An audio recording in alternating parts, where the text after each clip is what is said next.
Sunday, and today I'm going to make some delicious smoked short ribs, beef short ribs on the Weber. I'm going to make a delicious tomato and onion smoky gravy, have some cheesy jalapeno mash and some greens. I really can't wait to show you this dish, it's amazing.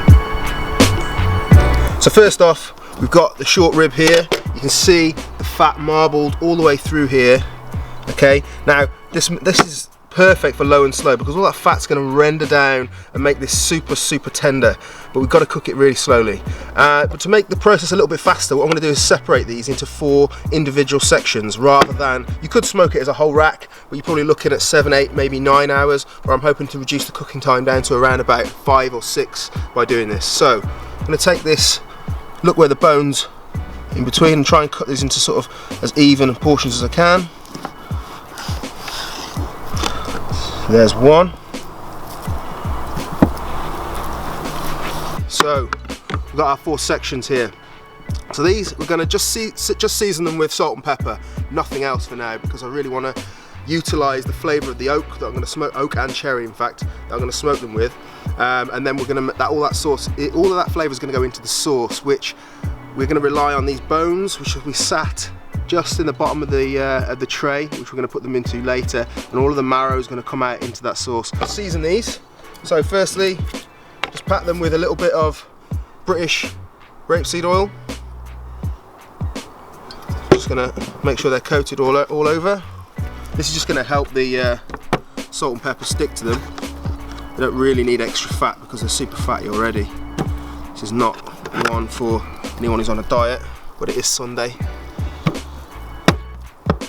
So we're going to have a treat.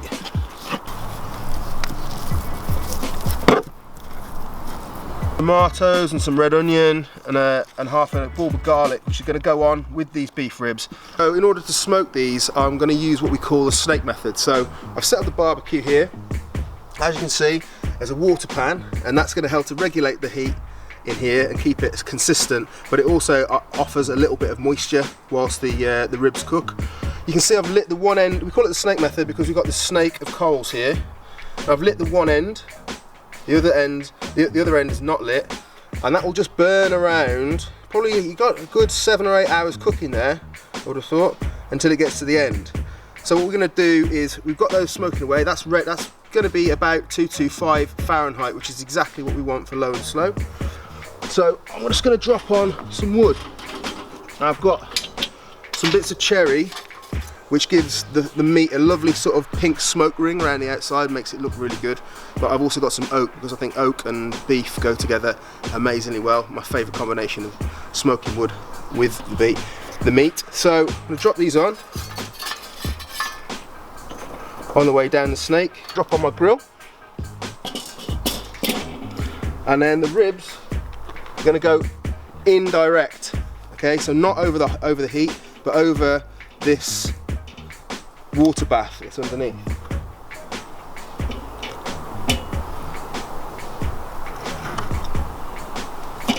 Now that's probably the thickest of them all, so I'm going to take a probe, drop my temperature probe into that. Now I'm going to cook these until they hit an internal temperature of around about 165 Fahrenheit, and then that's when they're going to go into a tray with some liquid and kind of braise for the end of the cooking.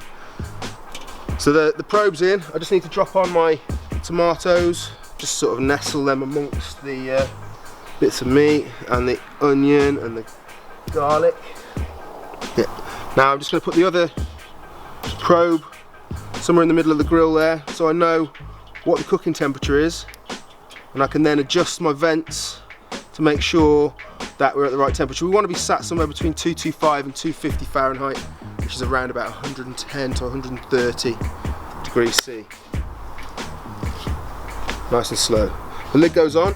Now I'm going to put the vents here to the far side of where this is smoking, so that the smoke gets drawn over the meat rather than going up. If I put the chimney on there, put the holes there, the smoke's going to come straight out and it's not going to touch the meat. By putting it this side, where it's burning here, will mean that smoke is just going to lick over the meat, up and out. It's going to be incredible. We'll come back in about 5 hours.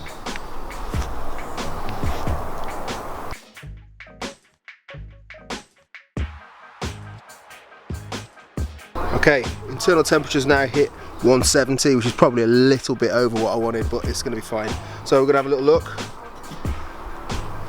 So as you can see, looking pretty good now. Starting to come away from the bone. What I'm going to do is just move these to one side while I prepare the next stage. Get them out. I'm just going to cover those up with a bit of foil, just to save us losing too much temperature while I do the next little bit. Okay, so just drop this pan on there and get some oil going in it. We're just going to cook off in some butter and some oil a little bit of tomato puree. Just going to let that cook down.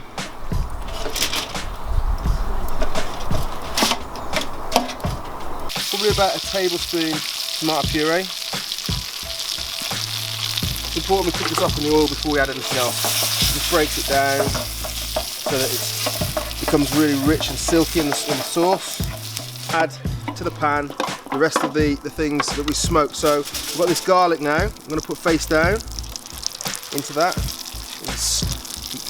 Add some amazing flavour to this sauce. These caramelised onions, they can go in as halves. Another one hiding somewhere. Here it is. Okay, so they go in. Keep it over the heat. Now these tomatoes look absolutely delicious. Look at those. Amazing. We don't want the skins, so I'm just going to literally just squeeze them out of their skins. Discard the skin. I'm going to add an amazing tomatoey smoky flavour to the gravy. And finally the last one. Now I'm going to add the beef ribs on top and nestle them in. Look at that already. Looks absolutely fantastic, but it's not falling apart yet, it's still rubbery. So this is the process now. I'm just going to allow it to become more gelatinous and amazing. I'm going to leave the probe in so we can keep an eye on what's going on time wise in there. Okay, final one in here. So all the ribs are in there now. Now I'm going to add around half a pint of beef stock.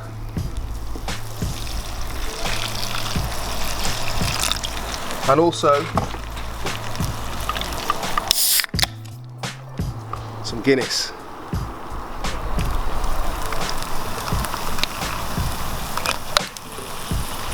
Okay, so that's covering the bones now, which means that all of the bone marrow and delicious smoky flavours that have come on those bones are going to go into that sauce and make it absolutely luxurious and delicious.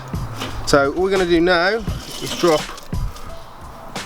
some foil over the top of this, seal it in real well.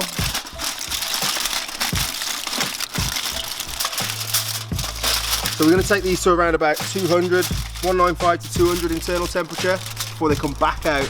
They'll go back onto the grill with a nice little honey and mustard glaze. All good barbecue meat has to have the glaze, has to have a slight sweet edge to it.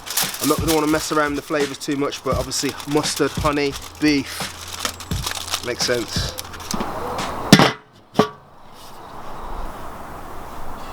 So we've got the internal temperature of the ribs to 200 now, so I'm just going to quickly make the glaze. I'm going to take some English mustard, probably about like a heaped teaspoon of that and a half.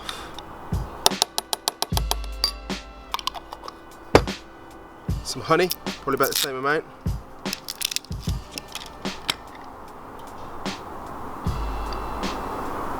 In there, like so. A splash of rapeseed oil, probably like just under a tablespoon, and some cider vinegar,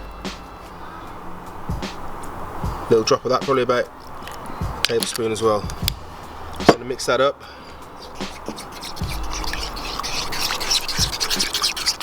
Just sort of like tasty mustard glaze.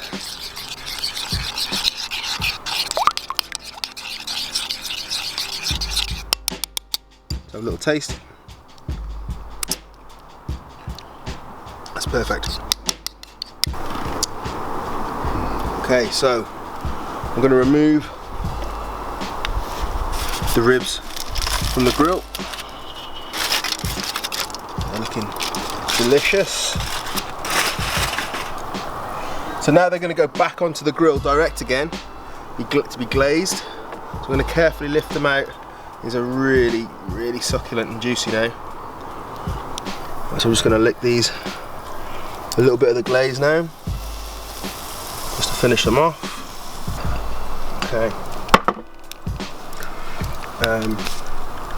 Gravy, it's hot. It's going to go into a pan now. Okay, so I'm going to tip the juices, all those lovely juices, into there. I'm going to hold on to that bit of garlic. The rest of it's going to go straight in. Pop those nuggets of garlic out into there and then throw that bit away. Right, the ribs are nearly done, so I'm going to make the cheesy jalapeno mash. This stuff is dirty for the calories, but at the end of the day we're having beef ribs which are full of fat, so you know we've got to have something rich and delicious to go with it, and we've made that smoky tomato gravy, so this mash is perfect to go with it. So I've boiled some Maris Pipers. These are super soft, they should just literally break down to nothing, so I'm just going to mash those up a little bit. It's probably like, I don't know, 150 grams of this is double Gloucester. The mash goes a little butter, a little bit of cream. This is all cold, so it's going to bring the temperature down, so that's why I'm putting it in last. And then I'm going to add the parsley and the jalapenos. Incorporate all of that into the mash and make it super loose, creamy, delish.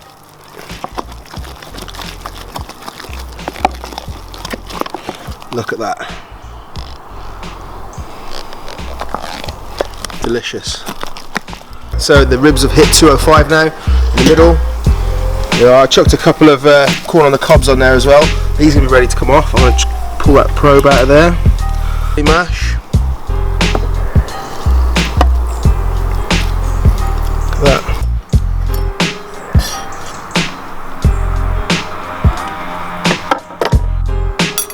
And finally, this awesome, luxurious gravy.